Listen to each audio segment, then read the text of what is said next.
Today, I want to talk to you about dreams. I have been a lucid dreamer my whole life, and it's cooler than in the movies. Beyond flying, breathing fire, and making hot men spontaneously appear, I can do things like read and write music. Fun fact is that I wrote my personal statement to college in a dream, and I did get accepted, so yeah. I am a very visual thinker. I think in pictures, not words. To me, words are more like instincts and language. There are many people like me, Nikola Tesla, for example, who could visualize, design, test, and troubleshoot everything, all of his inventions in his mind accurately. Language is kind of exclusive to our species anyway. I am a bit more primitive, like a beta version of Google Translate. My brain has the ability to hyperfocus on things that interest me.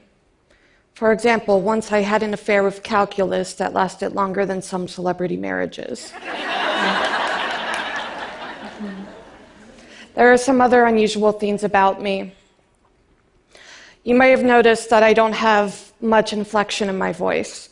That's why people often confuse me with a GPS.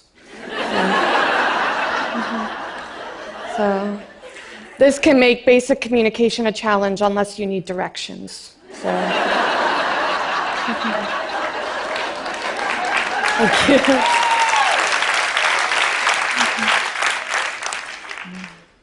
A few years ago, when I started doing presentations, I went to get headshots done for the first time. The photographer told me to look flirty, and I had no idea what she was talking about. She said, do that thing, you know, with your eyes when you're flirting with guys. What thing? I asked. You know, squint. And so I tried, really. It looked something like this. I looked like I was searching for Waldo. So, there's a reason for this, as there is a reason that Waldo is hiding.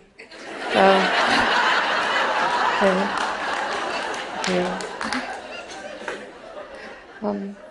I have Asperger's, a high-functioning form of autism that impairs the basic social skills one is expected to display. It's made life difficult in many ways, and growing up, I struggled to fit in socially. My friends would tell jokes, but I didn't understand them. My personal heroes were George Carlin and Stephen Colbert, and they taught me humor. My personality switched from being shy and awkward to being defiant and cursing out a storm. Needless to say, I did not have many friends. I was also hypersensitive to texture. The feel of water on my skin was like pins and needles, and so for years I refused to shower. I can assure you that my hygiene routine is up to standards nowadays. I had to do a lot to get here, and my parents, things kind of got out of control when I was sexually assaulted by a peer. And on top of everything, it made a difficult situation worse. And I had to travel 2,000 miles across the country to get treatment. But within days of them prescribing a new medication, my life turned into an episode of The Walking Dead. I became paranoid and began to hallucinate that rotting corpses were coming towards me.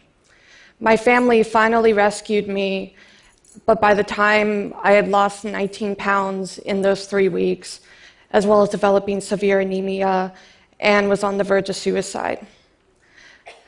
I transferred to a new treatment center that understood my aversions, my trauma, and my social anxiety, and they knew how to treat it, and I got the help I finally needed. And after 18 months of hard work, I went on to do incredible things. One of the things with Asperger's is that oftentimes these people have a very complex inner life, and I know for myself, I have a very colorful personality, rich ideas, and just a lot going on in my mind. But there is a gap between where that stands and how I communicate it with the rest of the world. And this can make basic communication a challenge. Not many places would hire me due to my lack of social skills, which is why I applied to Waffle House.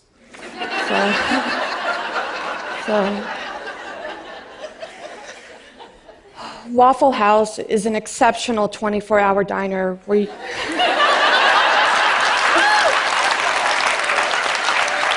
Thank you. Where you can order your hash browns the many ways that someone would dispose of a human corpse. Sliced, diced, peppered, chunked, topped, capped, and covered. As social norms would have it, you should only go to Waffle House at an ungodly hour in the night.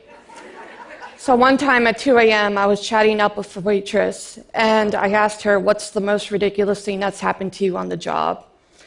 And she told me that one time a man walked in completely naked. So I said, great, sign me up for the graveyard shift. Needless to say, Waffle House did not hire me. So in terms of having Asperger's, it can be viewed as a disadvantage, and sometimes it is a real pain in the butt, but it's also the opposite. It's a gift, and it allows me to think innovatively. At 19, I won a research competition on my research on coral reefs, and I ended up speaking at the UN Convention of Biological Diversity presenting this research. Thank you.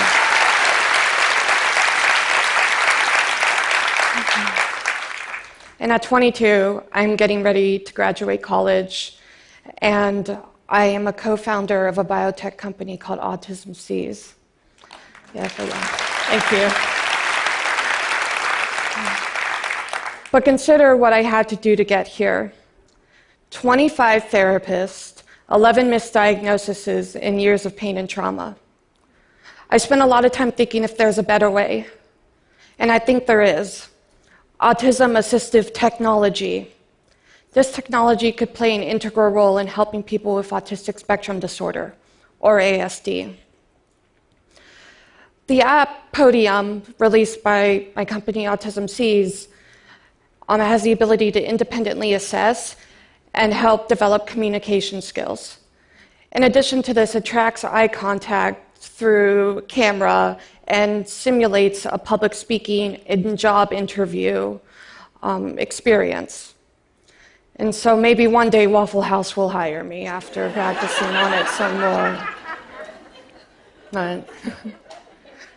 And one of the great things is that I've used Podium to help prepare for me today, and it's been a great help, but it's more than that. There's more that can be done. For people with ASD, it has been speculated that many innovative scientists, researchers, artists, and engineers have it. Like, for example, Emily Dickinson, Jane Austen, Isaac Newton, and Bill Gates are some examples. But the problem that's encountered is that these brilliant ideas often can't be shared if there's communication roadblocks.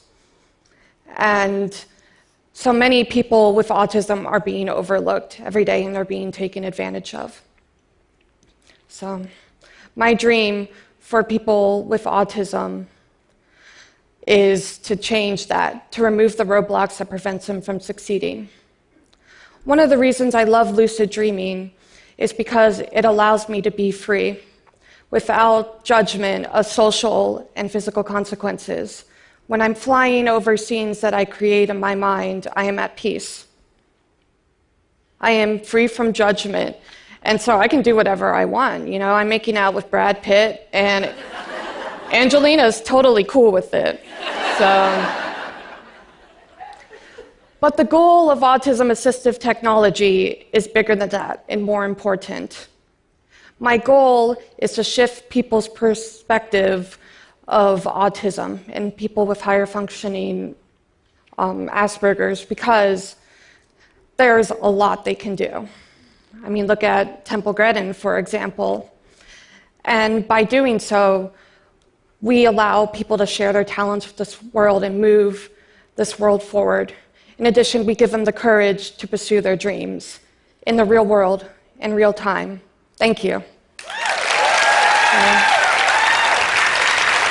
Thank you.